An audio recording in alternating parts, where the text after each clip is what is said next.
I will try to be very brief so that I don't tire my president, whose schedule is so busy, and he has found time to come out of it to be with us. First and foremost, let me thank you, Your Excellency the President, for our Republic, for finding time out of your busy schedule to be with us this afternoon, and particularly for always creating time for the working people of our country whenever we call upon you. I remember vividly, Mr. President, that on the 14th February this year, when our organizations, that is the Central Organization of Trade Unions Executive Board, and affiliate general secretaries called on you at State House in Nairobi, you made 4 promises, but I will mention only 3, because the 4th one we are still negotiating. That you committed to fulfill. First, when we invited you to join us during the first May International Labor Day celebrations as our worker number 1 to Uhuru Gardens, to attend and preside over the celebrations during that wonderful day of our year calendar, we saw you in person. You left, and you came back at our luncheon and more so to explain to workers how you want to put up houses for Kenyans. Secondly, we requested you kindly to allow us to ask the Director General of the International Labour Organization to invite you to attend the 111th International Labour Day Conference in Geneva. And on receiving the invitation, you responded positively and attended this important annual event of the International Labour Organization in Geneva, Switzerland. And this was a big honor, not only to Kenyan workers, but Africa, as well as making history to our country being the first president to attend the ILC. Thirdly, Mr. President,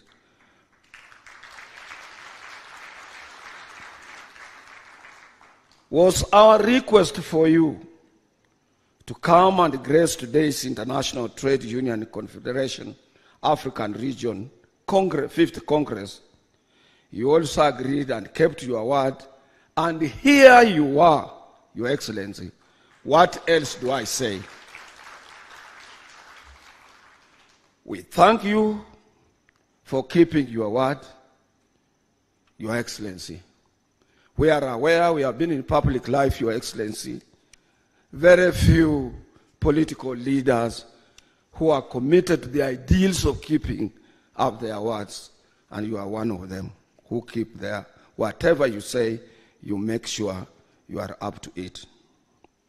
Let me also take this opportunity, Mr. President, on behalf of Kenyan Trade Union Movement, to humbly welcome all delegates and guests to this important 5th African ITUC Congress in our country, Kenya, and I hope and trust that you will feel, my brothers and sisters, you will all feel comfort while here in this capital of our country, Nairobi. At the same time, let me take this opportunity to thank the government of His Excellency, the President, William Samoei Ruto, whom we are with here, to have waived any payment on visas. All of you, none of you paid any penny on a visa. And if there is any, here he is, you will be refunded your money. We thank you for these bold steps, Mr. President, and continue preaching this. For example, we in the East African community, we don't require somebody visiting Uganda and he has a visa from Uganda or Tanzania or Rwanda or Burundi or Somalia now to come to Kenya and is being asked for another visa. In the same breath, Your Excellency, as a Labour leaders, we can attest here today that you remain fearless leader who never shy away from receiving criticisms. Let me tell my colleagues to know that. Considering that I personally, as Francis Atwoli, Secretary General of Kotu, for so many years, I have been one of your great critics, who before your election, I criticized you on every proposal you made to the electorate. But as a true Democrat in our democratic society, after your election, you said, you guy, come around, let's sit down, and we agreed to work together and promote workers and Kenyans' interests at large. That is a true reflection of a true democratic leader.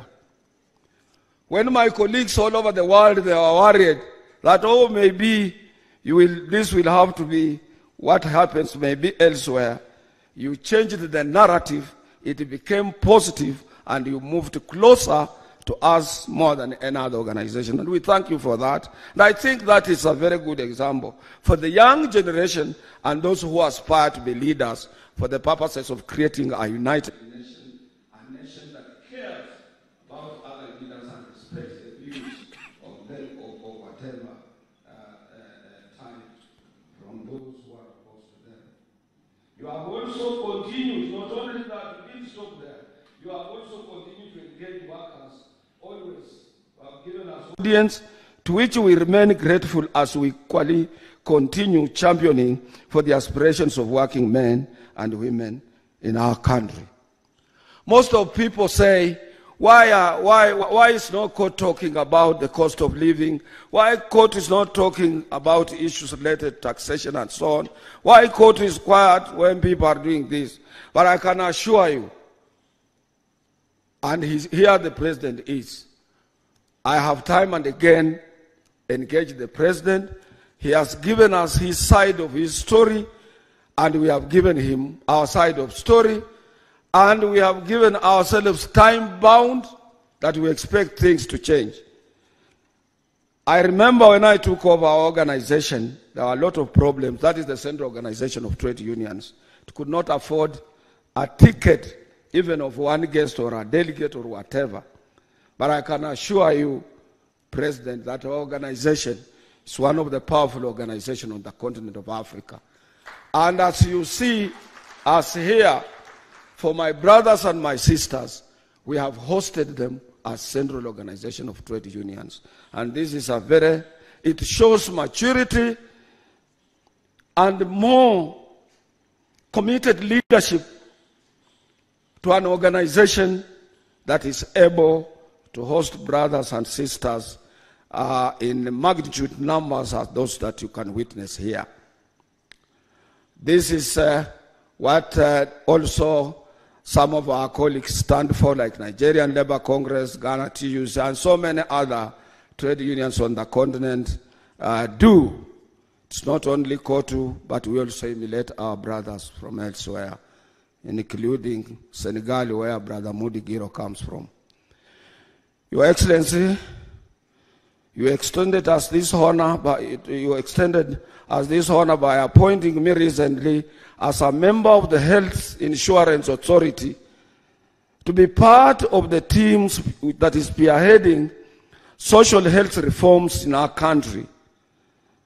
And your government is putting in place some mechanism to make sure that we have a working workers and Kenyans health insurance for all. Let me tell you something, Your Excellency. You might think that is small. We do appreciate. It has been to my dream.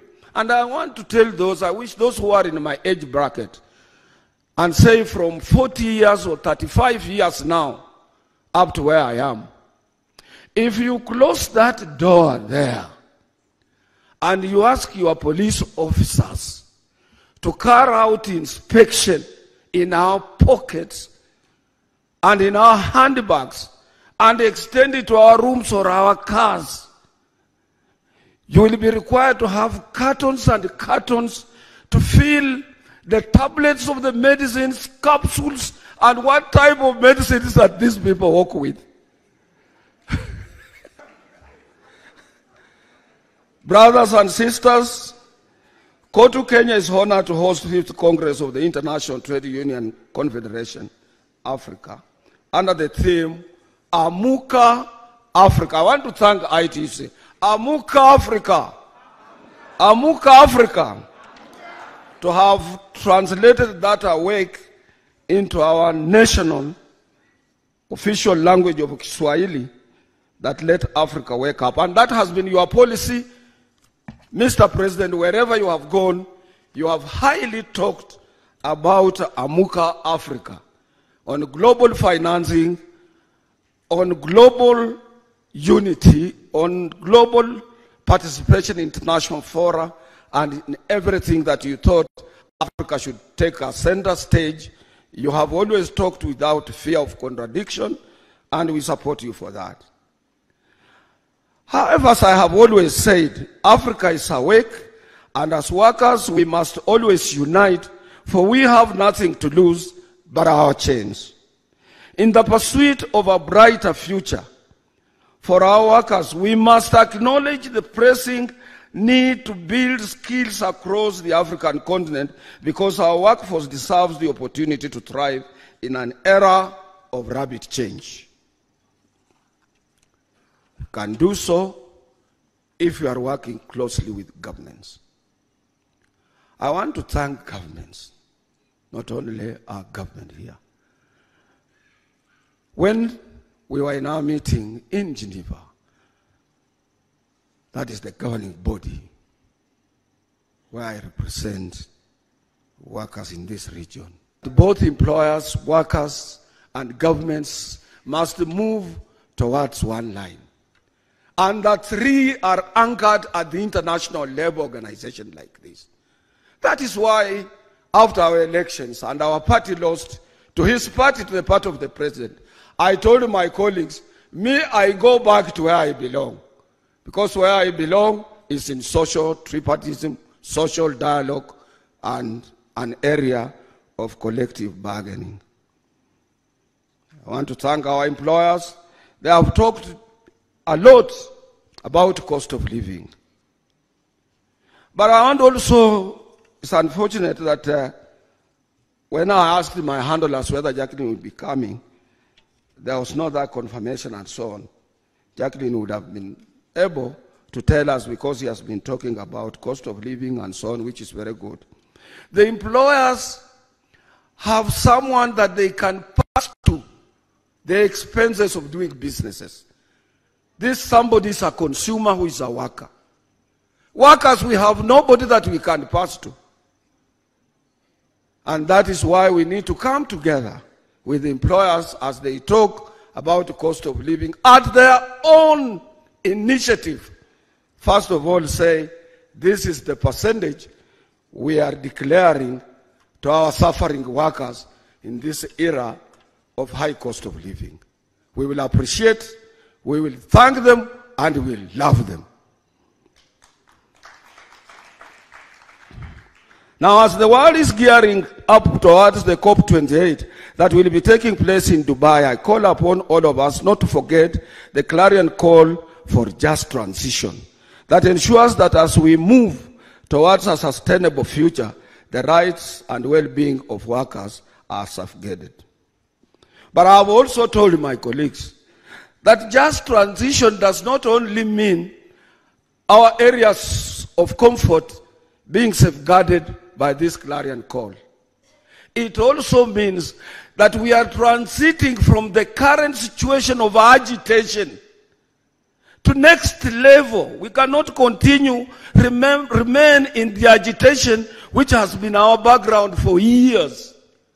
And on this note, I want to thank Your Excellency for having said that let us, we in Kenya here, change our contribution to a little bit higher contribution, so that when one is retiring, he has something to carry with him at home. I thank you for that. We used not to see that. We used to take the government to court on the same, but I think if that care is taken, then that will be all right. Lastly, I want to appeal also to my colleagues who are here. What we need to do is like what others do. Let government have our money if there is money. But let us also carry out audit on that so that we can complain. Sometimes we make complaints and we don't audit. And when we don't audit, whom do you claim?